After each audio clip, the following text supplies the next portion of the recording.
দর্শক যারা প্রতি মুহূর্তে সংবাদ দেখেন তারা জানেন যে অদ্ভুত এক ভয় পেয়ে বসেছে বাংলাদেশকে। কিসের সেই ভয়? সেই ভয় হচ্ছে সাপের ভয়।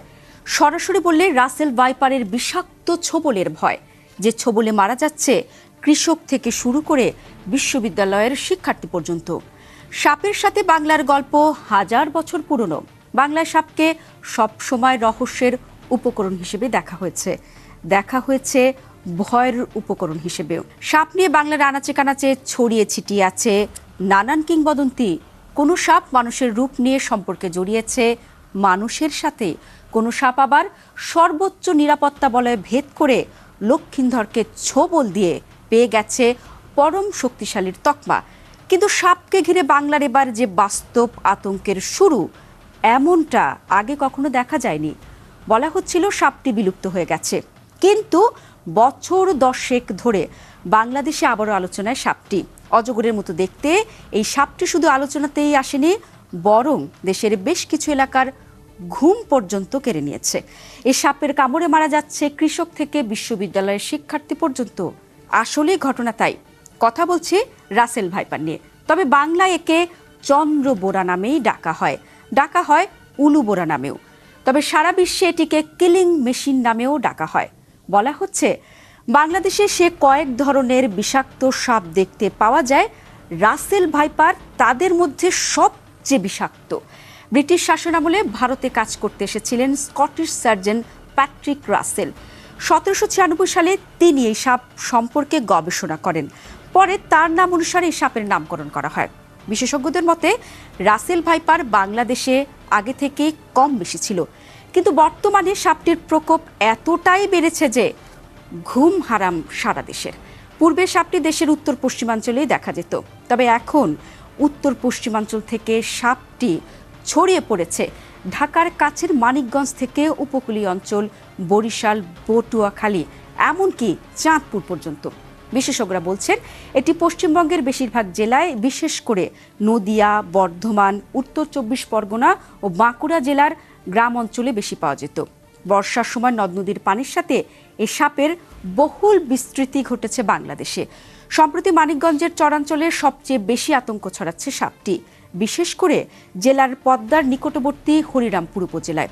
বেশি আতঙ্কে আছেন এসব এলাকার কৃষকরা। বর্ষাকালে ঘন আগাছার মধ্যেই থাকে রাসেলস ভাইপার বা চন্দ্রবোরা। সাপের আস্তানা, প্রিয় খাদ্য ইঁদুরের খোঁজে রাসেল ভাইপার আশ্রয় নেয় ফসলি জমিতে, বিশেষ করে ধান ও ভুট্টা খেতে। গ্রামের বহু কৃষক ও ক্ষেত মজুর খালি পায়ে হাঁটাচলা করেন। অসাবধানতাবশত তারাই দংশনের শিকার হচ্ছেন সবচেয়ে বেশি। নিয়মিত দংশনের খবর পাওয়া যাচ্ছে গণমাধ্যমেও। অবস্থা এমন যে কৃষকরা মাঠে ধান কাটতে যেতে পারছেন না, শুধুমাত্র সাপটির ভয়ে। পাকা ফসল নষ্ট হচ্ছে জমিতেই। গবেষণা বলছে বাংলাদেশের 64টি জেলার মধ্যে অন্তত 25টি জেলায় রাসেল ভাইপারের উপস্থিতি রয়েছে। তাই আতঙ্কও ছড়িয়েছে ব্যাপক হারে। কতটা ভয়ঙ্কর রাসেল ভাইপার, সেই গল্পই এখন বলছি। বলা হচ্ছে বাংলাদেশের সবচেয়ে বিষধর সাপটির নাম এখন রাসেল ভাইপার। মানিকগঞ্জে গত 3 মাসে 5 জন নিহত হয়েছেন এই সাপের কামড়ে।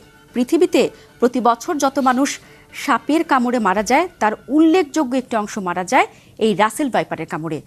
বলা হয়ে থাকে এদের বিষ দাঁত নাকি বিশ্বের দ্বিতীয় সর্বোচ্চ বড় দাঁতের মতো। সাধারণত সব সাপ মানুষকে এড়িয়ে চলার চেষ্টা করে, কিন্তু রাসেল ভাইপার সাপের স্বভাব ঠিক উল্টো। এরা সচরাচর পালিয়ে যায় না, নিজেদের বিপন্ন মনে করলেও আক্রমণ করে বসে। রাসেল ভাইপারের বিষ হেমোটোটক্সিক, যার কারণে কামড় দিলে মানুষের মাংস পচে যায়। এই সাপের কামড়ে শরীরের দংশিত অংশে বিষ ছড়িয়ে অঙ্গহানি, ক্রমাগত রক্তপাত, রক্ত জমাট বাঁধা, স্নায়ুবৈকল্য, চোখ ভারী হয়ে আসা, পক্ষাঘাত এবং কিডনি ফুসফুসের ক্ষতিসহ বিভিন্ন শারীরিক উপসর্গ দেখা দিতে পারে। সময় মতো সঠিক চিকিৎসা না পেলে মৃত্যু হয়, যেমনটি হয়েছেও গত কয়েকদিনে। সাপে কাটার পর অনেকে ডাক্তারের কাছে না গিয়ে ওঝার কাছে যান। এর ফলে রোগীর বেঁচে থাকার সম্ভাবনা কিন্তু একেবারেই কমে যায়। সাবধানতা, যেসব এলাকায় এই সাপের উপস্থিতি দেখা যাচ্ছে সেসব এলাকার কৃষকদের সাবধান থাকতেই হবে।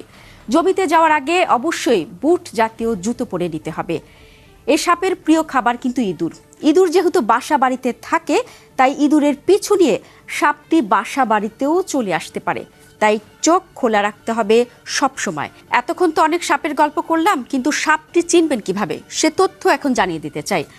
রাসেল ভাইপার সাপের দেহ মোটা সোটা, লেজ ছোট সরু হয়ে থাকে, মাথা চ্যাপ্টা ত্রিকোণাকার, মাথার তুলনায় ঘাড় অনেকটাই সরু, শরীরের রং বাদামি, হলদে বাদামি অর্থাৎ কাঠ রঙের হওয়ায় শুকনো পাতার মধ্যে এই সাপ নিজেকে লুকিয়ে রাখতে পারে।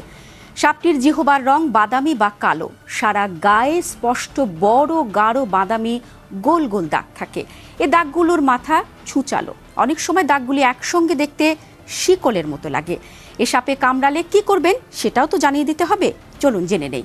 এ সাপে কামড়ালে দেরি না করে রোগীকে অবশ্যই হাসপাতালে নিতে হবে। দ্রুত অ্যান্টিভেনম ইঞ্জেকশন দেওয়া হলে অ্যান্টিভেনম বিষকে নিষ্ক্রিয় করে ফেলে, ফলে আক্রান্ত ব্যক্তির জীবন বা অঙ্গ প্রত্যঙ্গ বেঁচে যায়।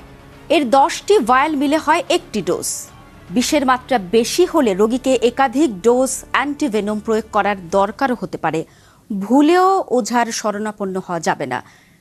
দর্শক, আমরা তো রাসেল ভাইপার নিয়ে বিস্তারিত বিভিন্ন তথ্য তুলে ধরলাম, কিন্তু আমরা যারা সচেতন নাগরিক, বিশেষ করে যারা কৃষক, যারা মাঠে খেতে কাজ করেন, তারা সাপ সম্পর্কে সচেতন হবেন, সাবধান থাকবেন, এ প্রত্যাশায় আজ এতটুকু।